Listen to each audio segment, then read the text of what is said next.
Здравствуйте, мои дорогие друзья! Приветствую вас на канале Оксана Гудвин Винтаж. Продолжаю искать склад на своем канале, показываю свои находки, те винтажные антикварные украшения, вещицы, которые мне удается находить на разных свалках, помойках, винтажках, в секонде. Все я вам, мои дорогие друзья, показываю.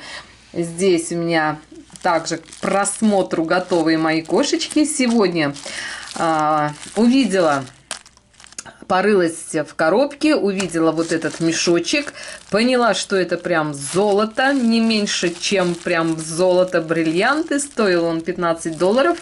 Я уже говорила, что за дорого можно купить ерунду, за дешево можно купить классные уникальные вещицы. Не знаю, что в этом пакете, но поняла так, что здесь собраны именно золотые украшения. Ну и в тему к золотому пакету подобрала вот такую статуэтку. Я ее вам уже показывала. Это лев. Известная компания. Название компании было вот здесь на монетке отпечатано. Монетка где-то затерялась у меня отдельно, но в интернете находила я эту фигурку. Это как это называется? Для бумаги утяжелитель, для стола. Такая милая вещица. Натуральный мрамор, камень, холодный, тяжелый. Лев сам прям вылет из куска золота. Я бы не побоялась так это назвать. Ну, шикарная вещица. В общем, вот такая классная обстановочка сегодня. Надеюсь, что золотой лев и привлечет вот что-то интересное в этом пакете. Ну ладно, не буду я долго затягивать видео. Ну, увидела вот, скажем, вот эту вот цепочку. Знаю, что у меня есть уже коллекция таких цепочек, но тем не менее. Для интереса, как говорится, даже если ничего интересного тут не будет находиться, то, ну, во всяком случае, удовольствие, я надеюсь, вы получите, а я свой интерес удовлетворю, свое любопытство. Да, стоил он мне $15, как я уже сказала, но может быть и за дешево. Классные вещи, и за дорого. А тут еще не все так просто. Ну, мешок тяжелый, пакетик тяжелый. Подкупило меня именно то, что он пакет тяжелый. Как его открыть? То, что пакетик тяжелый, это, конечно, меня подкупило. Думаю, здесь, ну, грамм, наверное, 300 точно. И здесь вот все такое. То ли это лом, то ли это, в общем, что. Так, сейчас откроем. Запечатан хорошо пакет. Кто не знает, я эти пакеты нахожу в... Называются они благотворительные магазины. Но на самом деле туда привозят ненужные вещи. Я тоже много вещей туда увезла. И, в общем, продают и деньги на благотворительность отправляют. В общем, благое дело, чтобы не везти на помойку просто так. В общем-то, это все дело вот так. Куча вот этого всего. Не люблю я это разбирать. Ну ладно, давайте. Цепочки. Ну, вот такие цепочки часто встречаются. И совсем недавно я вам показывала такую цепочку. Где-то у меня даже она совсем недалеко. Сейчас сразу хочу посмотреть, есть ли маркировка или нет маркировочки у нее. Так, ну, во всяком случае, я маркировки не вижу. Мои дорогие зрители, кто, возможно, внимательнее, чем я, если увидите маркировочку, обязательно пишите. И, кстати, так уже несколько раз бывало, что я маркировки не вижу, а зрители мои подсказывают мне. Так, здесь еще такая же похожая цепочка. Так, у нее тоже маркировки не вижу. Ну, такая интересная подгорлышко. Да, и я знаю, что сейчас некоторые будут говорить, что вы это уже показывали. Ничего подобного. Я сейчас вам покажу то, что я вам показывала в прошлом видео. Хорошо, что не убрала далеко. В прошлом видео я вот эту вам цепочку показывала. Видите, еще даже не помыла, патину не смыла. Ну, кстати, они похожи, да? Похожи. Ну, часто бывает, особенно живя в стране производителя, украшения часто повторяются. Я понимаю девчонок, кто живет в Австралии, в Италии, у них, как говорится, свой ассортимент украшений, да, тех, кто живет в Америке, свой ассортимент, часто попадающийся. И у меня вот тоже две цепочки. Но они, кстати, вот похожи, да, но по ощущениям вот это она гибкая, она какая-то такая прям подвижная, это более такая плотная, а с виду они практически одинаковые. Так что, если что-то вы в моих видео похожие видели, это нормально. Это вот из прошлого видео, это вот из этого пакета. Так, а с прошлого видео здесь вот была маркировка, кстати, я вам показывала. Здесь Корея написано. Вот она такая более подвижная. А здесь ничего не написано, или я, может быть, не увидела. Нет, здесь действительно ничего не написано. В общем, ладно, не буду я на этом останавливаться. Хочется рассмотреть все дальше. Но вот в коллекцию таких змеек-цепочек добавилось. Так, идем дальше. Вот это вот все сложно распутываемое. Вот это тоже у меня похожее есть. И это на магните, да. Но та, по-моему, у меня более такого яркого цвета. И, по-моему, там 4 или 2 нитки. Тоже на этом не буду останавливаться. Ну, цвет такой, знаете, как сказать, как вот турецкое золото есть. Более яркое, более желтое такое прям. Тоже на этом останавливаться не буду. Идем дальше. Здесь вот так, здесь что-то. Так, вот такая нитка. А длинная нитка. Мне кажется, что-то интересное. Смотрите, как бочонки выполнены. Не сплетенный. А нет, все правильно. Из сплетенной такой. Из плетеного полотна, я бы так сказала, да? Бусины жемчужные в отличном состоянии. Смотрю, и здесь вот тоже бусины очень красивые. Что-то похоже на что-то стоящее. Похоже. И оттенок металла. Цепочка похожа на Мане, между прочим. Я маркировки не вижу. А здесь есть ли застежка? Так. Ну, звенья вот эти вот часто встречаются у Мане, например. Так. Застежки не вижу. Хотя вот и застежка есть тут. А, точно, посмотрите, мои дорогие, это действительно Мане, да? Так, минутку. Да. Оно и есть. Вот такой замочек. Сейчас я вас вблизи вам покажу. Если вы встречаете вот такой замочек, вот такой формы, видите, в центре как бы такой гвоздик скрепляющий. Это явный признак, что это Мане, это их фирменная застежка. Даже если нет маркировки, не сомневайтесь, что это оно. Здесь вот по кругу тоже написано.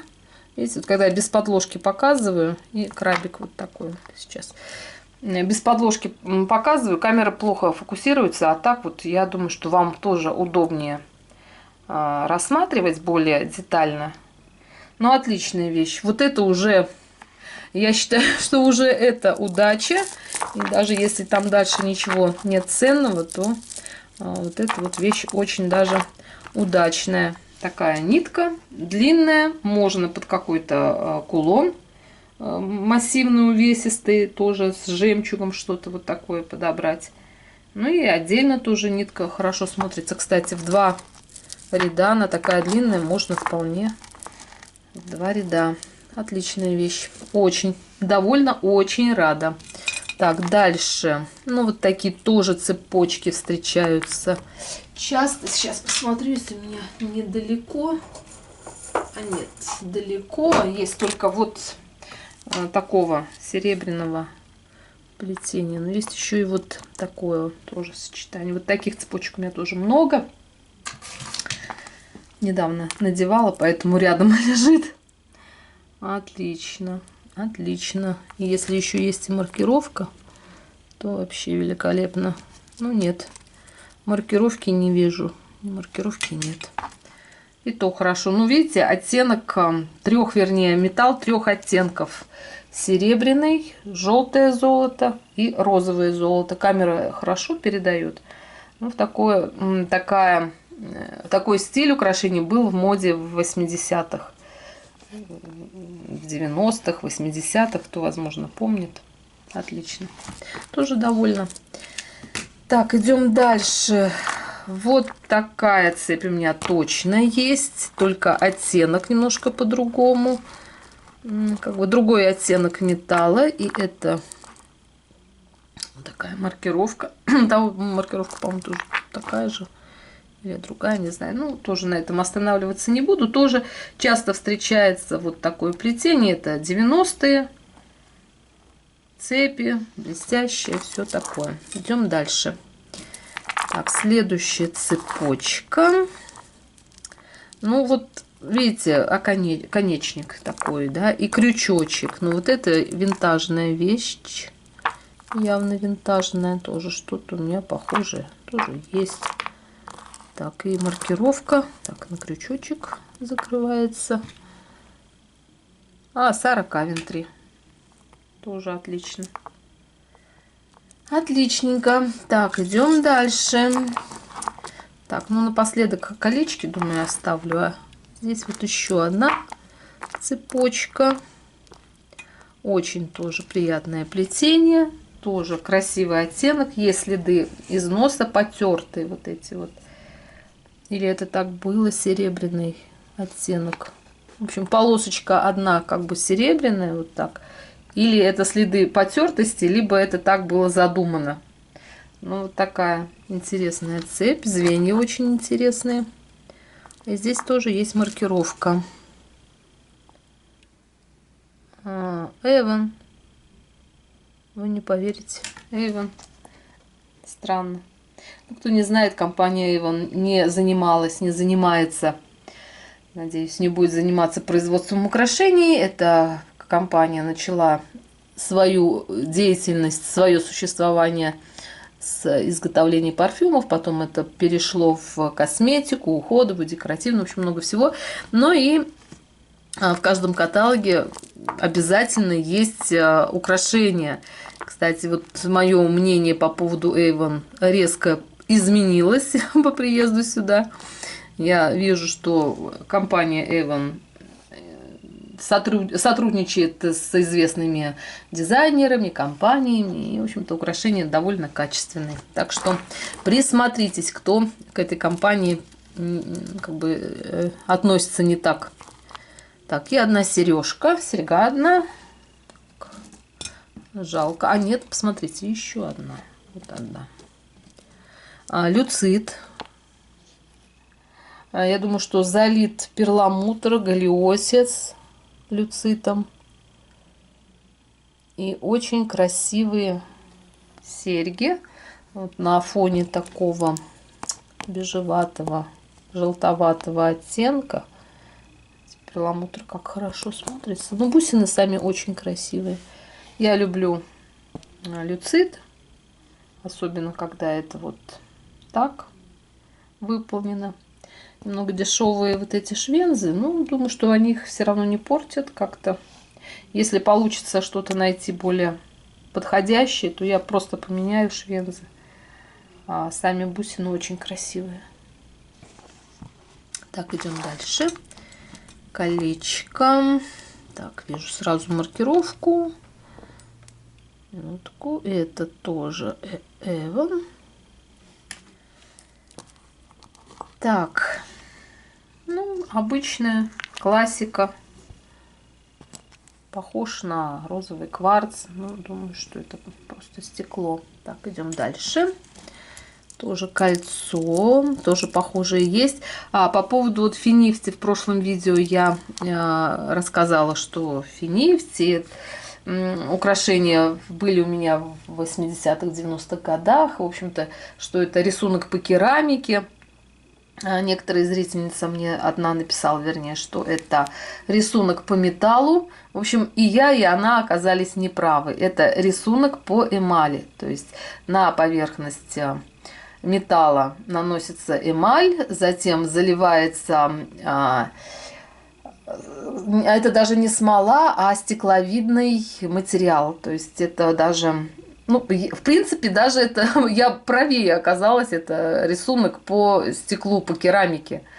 Но керамика именно залитая на поверхность металла. В общем, вот так все сложно оказалось. Я думала, что просто на стекло наносится рисунок. Оказалось, нет, сначала наносится металл, потом наносится эмаль, потом на поверхность наносится сама стекловидная вот эта масса, затем только наносится рисунок. В общем, вот такая техника, но тоже очень красиво. А здесь это, думаю, что нефть, но то, что это керамика, то, что это стекло, по стеклу рисунок. Это да. Ну, посмотрите, какое интересное колечко. Даже, возможно, это не кольцо, а как держатель для платка. Тоже часто встречаются, но вполне себе и как кольцо. Мне вот эти кольца вот в таком исполнении нравятся, потому что если даже пальцы руки отекают, то, в общем-то, труда не составляет. Так, ну и что у нас тут осталось? Последняя вещица. Такая простецкая. Но вот она не так проста, как я подумала. У меня есть украшение, кстати, вот с такой... в такой технике, то есть белая, покрытая эмалью цепь и в сочетании с золотыми. Ну, сейчас не полезу искать, тоже что-то похожее у меня есть. Ну, такая вещица очень интересная, очень изящная. Думаю, что это все-таки 50-е, 60-е. Не побоюсь этого слова. Так, маркировки тоже не вижу. Ну, мои дорогие, вот соблюдая, скажем, по старшинству, да, украшения, по их значимости, мне вот это вот украшение очень нравится, и как шедевр вполне себе достойное, хотя и нет маркировки. Вот такой разбор золотого лота сегодня получился. Жду ваших впечатлений, жду ваших комментариев. Не судите строго. Надеюсь, что вы удовольствие от сегодняшнего просмотра тоже получили вместе со мной. Всем мира, добра и красоты. Я с вами была Оксана. Увидимся в следующем видео. Всем всего хорошего. Пока-пока.